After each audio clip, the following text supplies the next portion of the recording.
Metal Deck de Acesco, el entrepiso que se adapta a todo tipo de estructura en una presentación de Al Oído.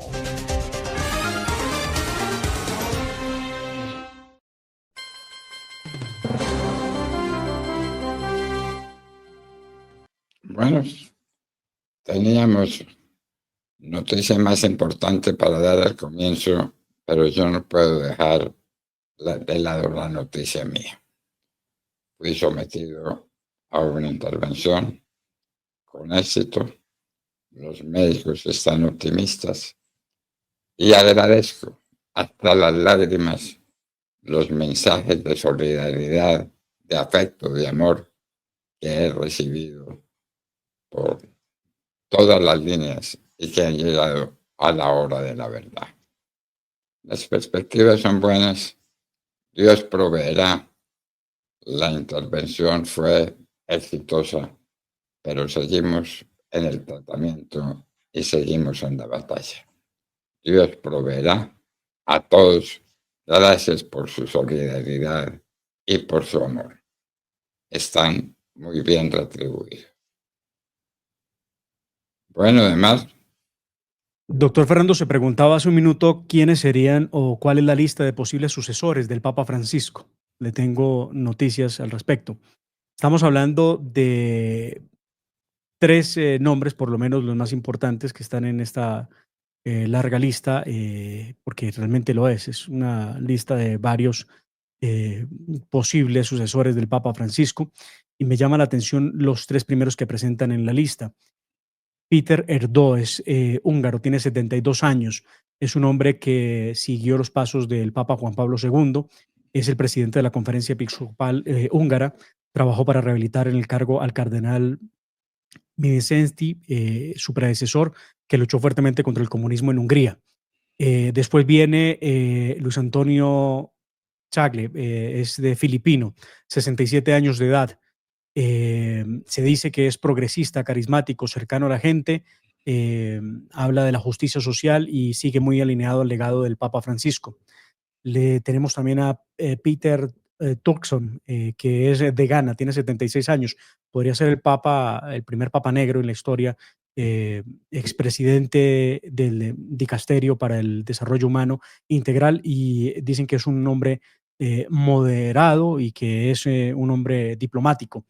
También está Raymond Burke de los Estados Unidos, 76 años de edad, es el candidato apoyado por el presidente Donald Trump, representante del sector más conservador, fue opositor a Francisco, especialmente durante las reformas en los últimos años en la Iglesia Católica.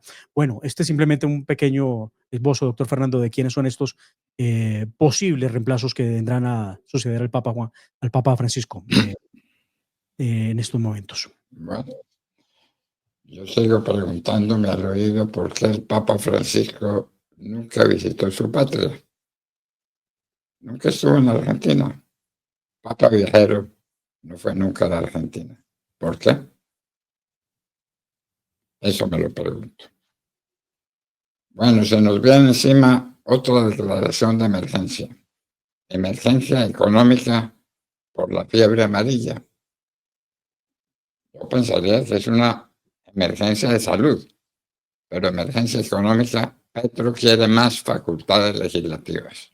Eso es todo, ¿no? Petro necesita echarle mano al presupuesto, doctor Fernando, cambiar la destinación del presupuesto amparado en esa emergencia económica que, como bien usted lo dice, lo faculta para tener capacidad legislativa, para poder legislar sin pasar por el Congreso de la República. Esto es, recuerden, oyentes y televidentes de la Hora de la Verdad, lo que Petro intentó con La Guajira con excusa de la falta de agua en La Guajira, agua que nunca llegó, ¿no? Hay que aclararlo. Esto lo promete Petro hace 2 años y nunca llegó el agua a La Guajira.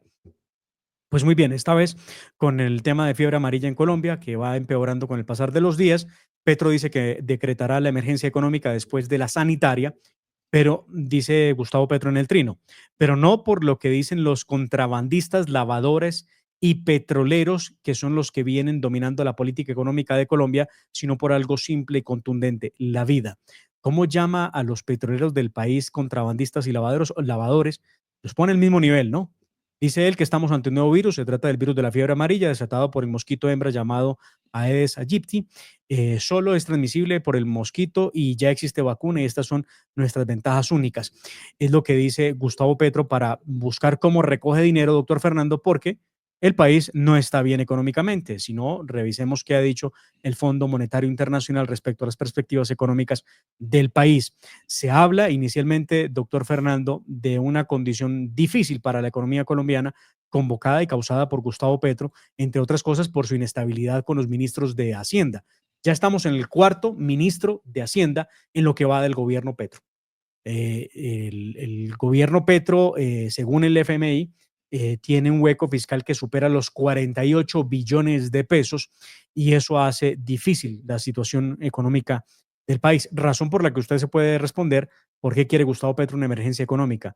Necesita plata y lo ha intentado vía reforma tributaria, que dice el Congreso de la República no se la va a tramitar, y menos cuando estamos en año electoral, y la ha buscado a través, recuerde usted, de la conmoción interior que decretó en el Catatumbo. Conmoción interior del Catatumbo que no ha dado ningún resultado. Sigue habiendo más de 50.000 desplazados en esa región del país. Bueno, eso es lo que tenemos por ahora, pero eso sí, ceses bilaterales al fuego, que van y que vienen. Al fin tenemos cese bilateral o no tenemos cese bilateral. ¿Y con quién?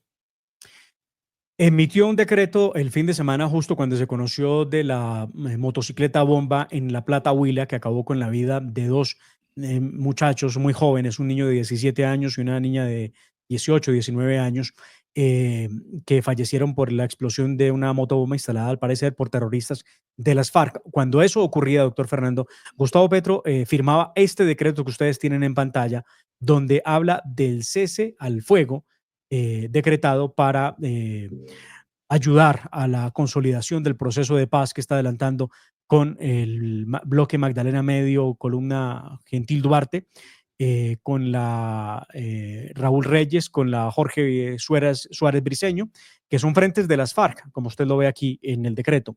Lo que indigna al país, doctor Fernando, es que Petro esté decretando ceses bilaterales al fuego justo en momentos en que mataron a dos menores, a dos niños, a un menor de edad y a una niña que acaba de cumplir los 18 años y que dejaron a más de 30 heridos. De esos 30, 10 eran niños o son niños menores de edad, doctor Fernando, que estaban en una fiesta de cumpleaños y que, como ustedes ven en las imágenes, pues sufrieron las consecuencias del terrorismo de las FARC. Es increíble que mientras esto ocurra, Gustavo Petro tenga como respuesta no la ofensiva militar, sino un cese bilateral. Esto es lo que ha explicado el ministro de Defensa, el general Pedro Sánchez, respecto al cese bilateral que propone Gustavo Petro. Respecto a lo que está sucediendo aquí en el Huila, es importante entender cuáles son las estructuras criminales que asedian a esta hermosa región. Por el oriente, es decir, por el Caquetá, intenta penetrar las disidencias de alias Calarcá. La última neutralización que hicimos fue alias Tornillo, que fue en el municipio o en el área rural del municipio de Suaza. Con ese grupo narcocriminal, con ese grupo delictivo, hay toda la decisión para contener aquellos fenómenos criminales como la extorsión o el secuestro. Pero también el gobierno nacional ha decidido dar una prórroga de cese al fuego con este grupo, con estas disidencias de Calarcá, que delinquen principalmente en el Caquetá, en el Meta, en el Guaviare, una parte del Putumayo. Vemos un poco hacia el norte, hacia los Santanderes, al sur de Bolívar y Antioquia. Contra los demás grupos no hay cese al fuego. Bueno, todo el país tomado por estos bandidos. Ese es el fuego que va, ese es el fuego que viene. Y entonces Petro celebra su cumpleaños y celebra al M19 en la Plaza de Bolívar. Todo, sí, desde luego, con la plata de los colombianos, ¿no? Pues nunca antes hubo ese nivel de apología al terrorismo, que es lo que significa ondear la bandera del M19, doctor Fernando, porque una cosa es lo que fue luego el partido político, ¿no? El ADM-19 que nació del M19, y otra cosa muy distinta es esto, que es la bandera que el grupo terrorista utilizó, entre otras cosas, para un 19 de abril, matar, después de haber torturado y secuestrado a José Raquel Mercado. Lo curioso es que este líder sindical, doctor Fernando, que fue asesinado por el M-19 después de haberlo torturado, no es recordado por los sindicatos en este país que apoyan a Gustavo Petro. Muy bien, armaron tarima en la Plaza de Bolívar para celebrar el M-19 y vean ustedes, salieron muy pocas personas, creo que la mayoría eran transeúntes que, como siempre, un fin de semana van a la Plaza de Bolívar a comprar cosas o a ver las palomas y a ver la infraestructura, pero no a celebrar el M-19. Muy poca gente, por eso Gustavo Petro no salió a tarima a presentarse, no salió a dar discurso, porque era parte de lo que se tenía pensado. Vea usted cómo estaba dispuesto el lugar, unos muy pocos sentados en las sillas, obviamente haciendo honores y recordando el M-19, porque se convocó para que los familiares, para que los hijos de los miembros del M-19, ya muertos ellos, entre otros Carlos Pizarro, fueran a la Plaza de Bolívar para hacerles un tributo. Increíble que estemos haciéndole tributo o que pretendan hacerle tributo, doctor Fernando, a el M-19, guerrilla terrorista a la que perteneció Gustavo Petro. Bueno, en estos días hemos hablado de Vladimir Fernández, que fue el hombre de Palacio. Petro lo promovió a la Corte Constitucional y ahora mencionado en una cosa muy desagradable, ¿no? Cuéntenos. Doctor Fernando, pues vea usted, le han preguntado al presidente de la Corte Suprema de Justicia por su postura o su visión respecto a lo que está pasando con el magistrado Vladimir Fernández, magistrado de la Corte Constitucional, quien resulta investigado no solamente y cuestionado ahora porque va a votar la conmoción interior y va a estar pendiente de los procesos, entre otros, el que se adelanta en el Consejo Nacional Electoral por violación de topes electorales, y él no se declara impedido. Lo que naturalmente debía ocurrir es que se declarara impedido para poder avanzar una investigación en contra de su ex jefe, pero no, resulta que para el magistrado Vladimir Fernández esa no es una posibilidad y se mantendrá allí. Y pues desde la Corte Suprema de Justicia dicen que puede inquietar el hecho de que haya investigaciones sobre el escándalo de la Unidad de Gestión del Riesgo, recuerde usted, donde se destinaron, se dice, 3.000 millones de pesos para lograr acomodar votos en el Senado de la República. Que esos votos no solamente fueron para aprobar lo que sería la reforma tributaria y la primera reforma tributaria de Petro, que recuerde, pasó por el Congreso de la República, sino para apoyar las otras reformas como la de la salud o la reforma pensional, que recuerde, esa también fue aprobada en el Congreso de la República. Pues muy bien, lo que se tiene es que esos 3.000 millones de pesos no solamente se utilizaron para esas reformas, sino también se habrían utilizado para poder ayudar a la elección de Vladimir Fernández. Es lo que se dice en estos momentos en el proceso que se adelanta por el escándalo del robo en la Unidad de Gestión del Riesgo, donde se robaron pues más de un billón y medio, un billón con B larga y medio de pesos del fondo de la Unidad de Gestión del Riesgo. Muy bien, le vamos a quitar la visa a los ciudadanos de China para que vengan a Colombia con toda libertad. ¿Cómo para qué? Pues, doctor Fernando, China hace parte de esa lista larga de 80 países que necesitan sus ciudadanos visa para poder ingresar a Colombia. Pero Laura Sarabia ha indicado el fin de semana que Gustavo Petro ha ordenado que se busque eliminar ese obstáculo, especialmente para impulsar las relaciones bilaterales comerciales que se tienen con la China. Además de China, se propone eliminar la visa para ciudadanos de India, de Camboya, de Nicaragua, de Myanmar, de Vietnam, Tailandia y Taiwán, que pues son ciudadanos que necesitan visa para poder ingresar a Colombia. Esa es la razón que tiene Gustavo Petro para hacerle esa solicitud a Laura Sarabia. Laura Sarabia, que parece que no está muy firme en su ministerio, ¿no?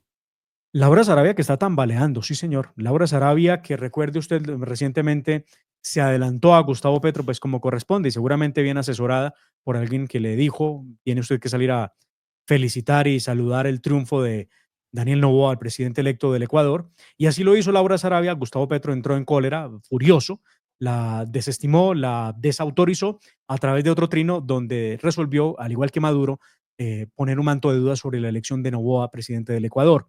Pues muy bien, se dice que Laura Sarabia ha perdido demasiado terreno en Casa de Nariño, que su principal enemigo es hoy nada más y nada menos que Armando Benedetti, que le ha socavado el lugar, que le ha puesto palos en la rueda y que la está llevando a una situación muy compleja porque Laura Sarabia no tiene poder de decisión ya como lo tuvo hasta hace unos pocos meses.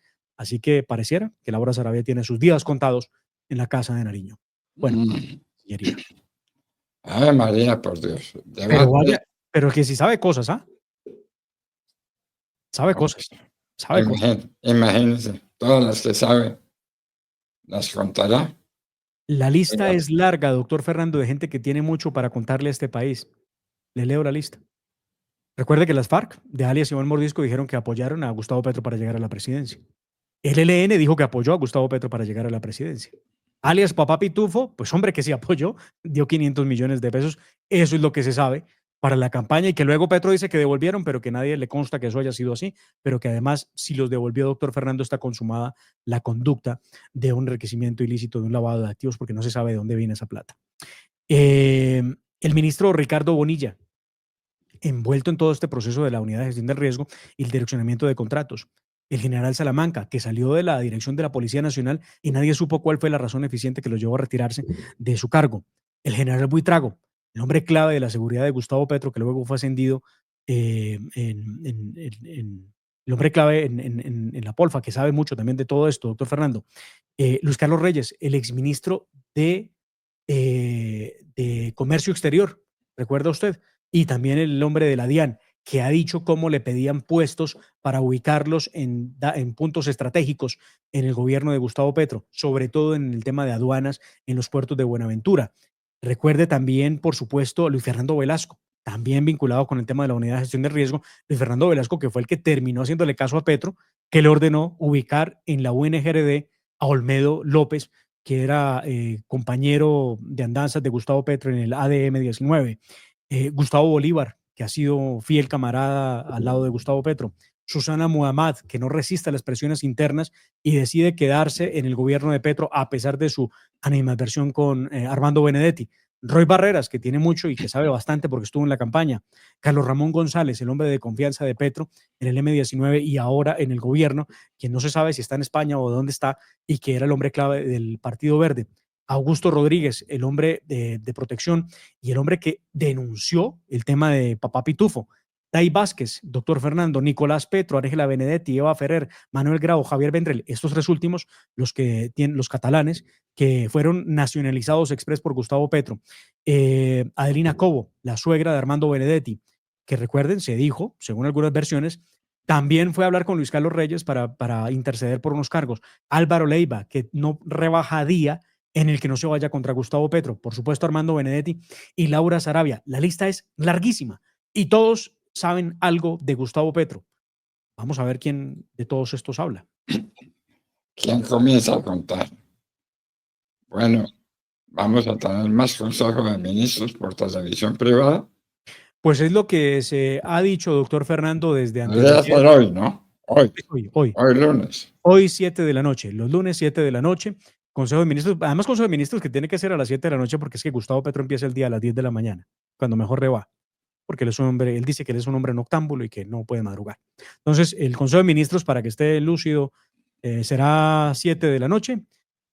Lo ha dicho Holman Morris, el jefe de la propaganda, sintonizar los canales Señal Colombia y Canal Institucional y 73 frecuencias de radio nacional. ¿Qué se pretende? Pedirle a Caracol y a RCN que permita la transmisión de este Consejo de Ministros porque van a hablar del tema de la fiebre amarilla y las medidas que va a tomar el gobierno. Están haciendo algo muy parecido a lo que hizo en su momento Iván Duque, porque Iván Duque le solicitó a Caracol y a RCN que permitiera transmitir el programa de él, que lo hacía todos los días. Recuerde que aquí lo criticamos en La Hora de la Verdad, el de, se me olvida el nombre ahorita, Prevención y Acción, creo que se llamaba el programa de Iván Duque, pero la diferencia con los consejos de ministros, que es lo que no entienden los petristas, es que en esa época la parrilla de programación estaba muy floja, no había muchos espacios, pero además había una razón de fondo y era presentar al presidente y a su ministro de salud en aquel entonces, hablar de las medidas por el COVID-19. En la misma tónica lo hace Gustavo Petro hoy para que los canales le permitan retransmitir su Consejo de Ministros que arrancará a las 7 de la noche. Para hablar de la fiebre amarilla. Supuestamente. Él suele, recuerde usted, el más reciente Consejo de Ministros, dijeron que hablarían de la situación energética del país y Gustavo Petro de las 2 horas habló 1 hora y 14 minutos, él solo, de las 2 horas y luego le dio tiempo a su ministro de Minas y Energía para que explicara unas gráficas. Gráficas, doctor Fernando, sobre el cargo de de lo que vale la prestación del servicio de salud, que le digo, no creo que entienda el 0.2% de la población colombiana. Son temas muy técnicos, que además dudo que lo entienda el mismo ministro Palma, que estaba al tablero ese día. Además, ya inauguraron la Plaza de Colombia en Japón. Sí, ¿Cuántos señor. fueron? ¿Cuántos millones de dólares costó esa locura? De acuerdo con la investigación de la senadora María Fernanda Cabal, que presentamos aquí en La Hora de la Verdad, doctor Fernando, fueron 11.200.000 dólares que ¿Cómo le costó la parece? Casa Colombia. 11 ¿Cómo millones le de parece? dólares. ¿Para que le den café a quién? Para que vendan empanadas un poquito caras. Aquí está, la senadora Cabal reveló una parte del video que Petro la mandó a ver, porque Petro le escribió y le dijo, vea este video de un colombiano que está allí en Japón. Escuchemos y veamos la reacción del colombiano al llegar a la caja a comprar una empanada.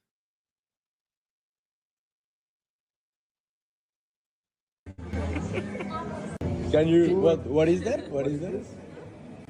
Panada. Empanada, yes, and this, and this, and this. No, up. Lechona. Lechona. Chicharrón, chicharrón, yes, chicharrón, yes. Empanada más cara del universo, hermano, pero japonesa. Arigato gozaimasu. Desde 4 meses de vivir acá. Empanada de 16.000 pesos, dice el influencer, el muchacho de redes que dice hace 4 meses vive en Japón y por fin puede probar un plato de comida colombiana. Lo curioso es que son 2 japonesas las que atienden el stand donde despachan, una especie de cafetería de la Casa Colombia, doctor Fernando, y no alcanzó el presupuesto para poderle pagar a 2 colombianos que representaran al país, ¿no? Curiosísimo. Bueno, ahí sí les hallo razón, porque no es tan fácil conseguir 2 colombianos que hablen japonés. ¿Usted cree Y que no? No, Oh, doctor Fernando. bueno, Yo al contrario, creo que sí, pero fíjese una cosa, por lo menos 2 colombianos que hablen inglés, que es el idioma universal, en un ah, evento que es una vitrina de países donde promocionan sus productos, sí debe haber muchos colombianos que hablen muy buen inglés y que puedan ir bueno, a pero no sé si con intención o sin ella, los que están visitando la Plaza de Japón son muy pocos. La Plaza en muy Japón. pocos. Sí, claro, claro. Muy pocos. Ahí hay café. Me llamó la atención. Yo dije, con tanto dinero, hombre, veo que no reparten café siquiera gratis. Deberían, ¿no? Que no es gratis, ¿no? Pues ya lo pagamos nosotros y nos salió muy caro, 11 millones de dólares. Mientras Gustavo Petro pide más plata y mientras el FMI dice que Colombia tiene una situación de déficit fiscal realmente alarmante. Pero bueno, a Petro eso no le importa. A Petro no le importa. Muy bien. Como no le importa nombrar y nombrar gente y contratar gente. La situación fiscal del país es gravísima, pero el aumento en la burocracia y en la contratación es realmente sorprendente, inclusive para un gobierno como el de Gustavo Petro. Resulta, doctor Fernando, realmente insólito ver el nivel de gasto público que está haciendo Gustavo Petro. Hoy Colombia, de ese presupuesto de 511 billones de pesos, que es el que automáticamente rige para el 2025, el 70% del gasto del presupuesto se va en funcionamiento. El 70%, doctor Fernando. Es que es absurdo. 70% que se va en contraticos y se va en pago de burocracia. Así hizo un extraordinario ejercicio, doctor Fernando, para determinar cuánto ha aumentado la burocracia con Gustavo Petro. En 2 años y medio, la burocracia estatal ha aumentado en 27.000 empleos públicos. Oiga bien, 27.000 empleos públicos. Pasamos de 889.000 a 916.000. La prioridad, por supuesto, más nómina y menos inversión pública, por supuesto. Durante la pandemia se justificó el crecimiento de la contratación, pues por la crisis que teníamos encima, pero con Gustavo Petro se rompió récord. 8 billones de pesos se paga en burocracia desde el año 2022. 8 billones de pesos. Y cuando Petro recientemente llegó a la presidencia de la República, esa imagen me sirve, gracias, Quique, voy a hablar de ella en un segundo. Cuando llegó, él había prometido que había que eliminar los contratos de prestación de servicios. Una cosa que además es impensable porque no hay con qué pagar, doctor Fernando, prestaciones sociales de tanta gente en Colombia. Pues muy bien, ha agrandado tanto y uno de los lugares o de las entidades que más personal ha tenido y que ha crecido ha sido la Agencia Nacional de Tierras, donde está todo ese proceso de reforma agraria y reforma rural y el tema de la expropiación que tanto ha sonado. Es una agencia que tiene 10.167 contratos de prestación de servicios. Esto es la danza de los millones, doctor Fernando. Plata. Por eso estamos quebrados, además. Por eso estamos quebrados. La situación económica de Colombia es de una gravedad extraordinaria. Pero bueno, además, llegamos al fin de nuestra emisión de hoy y les tenemos que decir, desde el fondo del corazón, gracias por seguirnos y felices Pascuas. Hasta mañana. La familia Ramírez duerme tranquila porque su techo está bien hecho.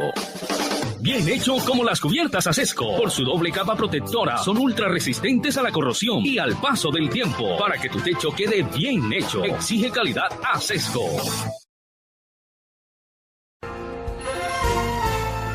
No solo es un programa, es una forma de entender el país. La Hora de la Verdad te acompaña con reflexión, carácter y convicción. Síguenos y apoya nuestros canales digitales de La Hora de la Verdad, porque la verdad no se oculta, se muestra con hechos.